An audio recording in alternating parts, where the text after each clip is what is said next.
What is going on, you guys? Thank you so much for stopping by. I appreciate your time, and I promise not to give you the cold shoulder as we have a chilling episode coming forth today. We are talking about the freeze spell in Clash Royale. And this spell, man, this is one of my favorite cards, I have to tell you. And if you use it right, it's amazing. If you have bad timing with it, it can be disastrous. 4 wasted elixir down the drain if it's too early or too late. So we're going to take a look at some battles where the freeze spell was just about perfect. And right here, yes, I'm facing Sparky coming down the left lane at me. I am not happy about facing Sparky, but if you're prepared, there are lots of different ways you can counter Sparky, and the freeze spell is just one of them.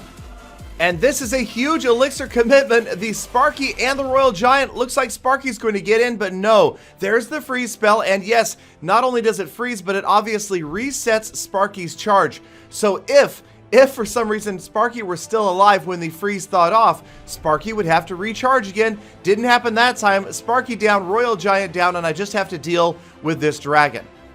Now, of course, another way to stop or at least temporarily disable Sparky is the zap spell. If you don't have freeze up or you don't have it available, the zap will work just as well. Buys you that extra couple of seconds that you might need to try to get Sparky down, or at least to get Sparky distracted at somebody else other than one of your crown towers. So we know that this guy's going to be coming at me again and again and again. This time he tries the Valkyrie with Sparky, and you can see Sparky is fully charged. And the freeze spell once again disables Sparky. The tower goes to work on the Valkyrie as well as the Barbarians. Then I throw in the zap for good measure just to make sure it didn't eradicate all of my barbs at once.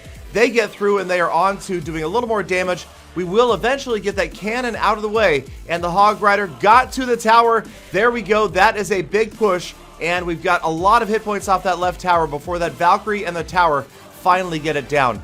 So well below 50%, so a couple of good exchanges there, each time stopping Sparky and the Royal Giant. Now this call to drop the minions there, it was tough to use up my 5 elixir minions, but it does work out okay. We get the Valkyrie out of the way, and I'd much rather work on, say, the dragon on my tower with only the princess and the tower working on it than that Valkyrie. It would have done a lot more damage. And once again, we've got the Royal Giant moving in. Barbarians, another great way to counter a Royal Giant. He was distracted on the Elixir Collector. I'm happy to sacrifice that, and he only gets 1 shot off on my tower before he falls. Right here, you can see another example of why I love the Minion Horde. The arrows were used on the Minion Horde. That lets the Princess stay up a little bit longer. The Dragon once again moving in. And again, the Dragon, more of a tank than a DPS. You don't really have to worry, say, about a Dragon getting stuck on one of your towers and banging on it. The amount of damage that it will do is much less severe than most other units, including, like I said, the Valkyrie. So again, we try to move forward with the Hog Rider, and again, he gets pulled off to the side by that cannon. But check out that epic freeze spell. It stops the Valkyrie, stops the tower, and the Hog gets a couple of huge shots in. That freeze spell, I gotta admit, so well timed. The Hog Rider, less than 10% health, but the freeze spell works out. The Hog gets through. The zap spell resetting Sparky, but it looks like Sparky's going to get a shot off. No! We get Sparky out of the way just a split second before he fires on my tower. That was a huge save right there. And once again, we're on the move. We almost get to the tower, but the cannon gets in the way. But get ready for it. It is the freeze spell once again, and that spell spells victory. 1 crown to 0. The freeze spell does it. Several different clutch instances of the freeze spell being dropped and basically won me that battle. But I'm not here just to ring my own bell, just mostly to talk about the freeze spell. So we've got another replay, and this one is from a member of Full Attack by the name of Nif. And Nif has also brought the freeze spell, but a slightly different deck. He's got some interesting defensive moves here, including the Tombstone. He also has the Witch, which is more rarely used at higher levels. So it'll be interesting to see exactly how he implements it, especially facing the Royal Giant. So now the Royal Giant would go after the Tombstone, at least for maybe 1 shot. But as you can see here, that Tombstone is off to the left, and the Royal Giant is going to focus on the tower right away. He tries to distract with the Elixir Collector. It goes down quickly, but eventually he is going to get that Giant out of the way, but not before he gets a few shots off on the tower. Not too bad. The Witch actually working out pretty well there.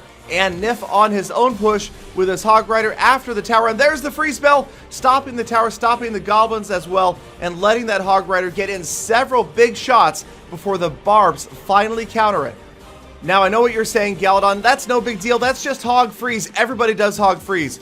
Alright, so hold on. A little bit later on in this battle, we will see a really nice freeze spell from Nif in a little different spot than you might expect it, and it pretty much is going to change the outcome of this battle.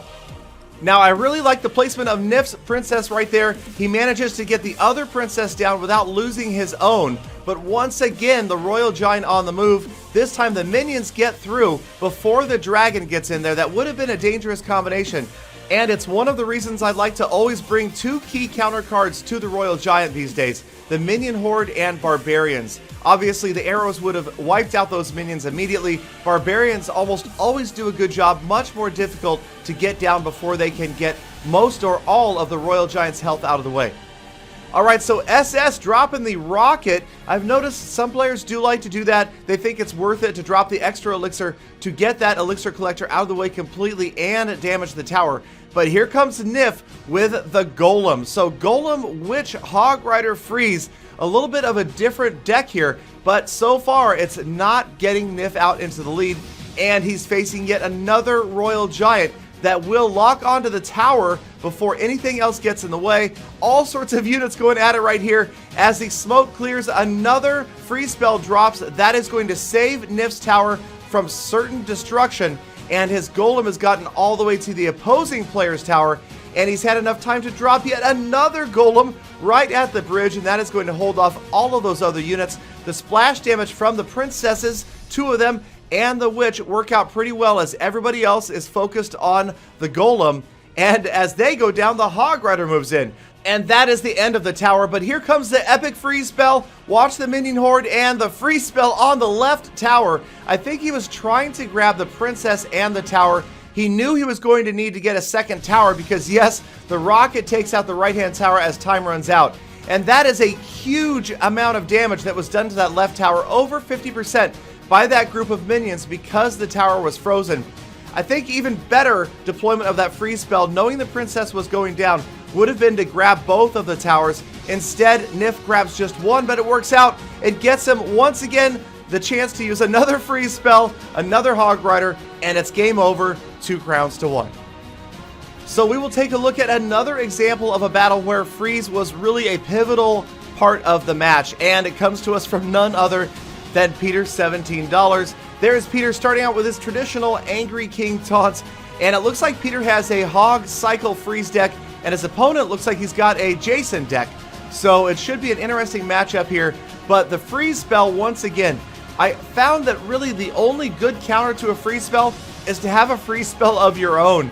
Sometimes that is absolutely critical. If they freeze your tower or they freeze your troops, you freeze right back, and that can kind of nullify things, pauses everything for a couple of seconds. But in this battle, Peter just goes nuts. He goes hog wild on his opponent's right tower, and within the first 35 seconds, Peter is already ahead, 1 crown to 0. But this battle is far from over, and that is the thing about the Jason deck. It's got a way of coming back, especially with the use of that Elixir Collector, the Giant, and the Barbarians. Peter's got his Hog Cycle. It looks like he has a cannon in there as well, and no Elixir Collector. He's got a Fireball and a Freeze Spell, so he's got Fire and Ice. We will see how it can do dealing with this Jason deck. Now, personally, I prefer to bring a different direct damage card rather than a Fireball card if I have the Freeze Spell. Something a little cheaper, like the Zap, like the Arrows, a good way to stop or take out a Princess or a pack of minions. And it looks like Peter has gone to work on the left tower of his opponent, and he is way out in the lead. This battle does look like it's just about over right here, as his opponent is so far behind. But we haven't really seen a big giant push from Lionheart yet. And obviously, Lionheart's deck is not a Jason deck. You can see the Wizard in there and the Hog Rider. Barbarians, they get to Peter's left tower and tie things up. And a lot of damage going in against Peter's King. So suddenly, this battle looks a lot closer than it first appeared to be after the first 30 seconds, and Peter had taken a crown tower down. So we're just about into the final minute, and double Elixir. It looks like Lionheart is getting ready for another Elixir Collector, and I'm waiting for it. Peter promised me an epic use of the freeze spell here, but I don't see it yet. Both players are just about full on Elixir. Peter going with the Hog Rider down the left, And it looks like, yes, Hog Freeze lets Peter take that second tower, and he's up 2-1, but check out the push coming down the left-hand side. The Barbarians are going to unfreeze and rejoin the rest of the push. Archers, Goblins, Ice Wizard, countered by the minions, recountered by the arrows. Fireball, critical fireball right there, really stops that entire push, resets things, but Lionheart has the elixir to start another push right away on Peter's side. He is going after his King's Tower. He's going for the 3 in the final 15 seconds. It looks like the Giant's going to get there. Barbarians moving in, a desperate counter from Peter, but he's losing hit points so fast on this King's Tower. It doesn't look good as 5 seconds remain. 200 hit points, 100, and then the freeze spell, the epic freeze spell, unbelievably stops the Barbarians. And I've got to see this one more time in slow motion. Look at that Hog Rider closing in on the tower. He pulls his mallet back, but doesn't get a chance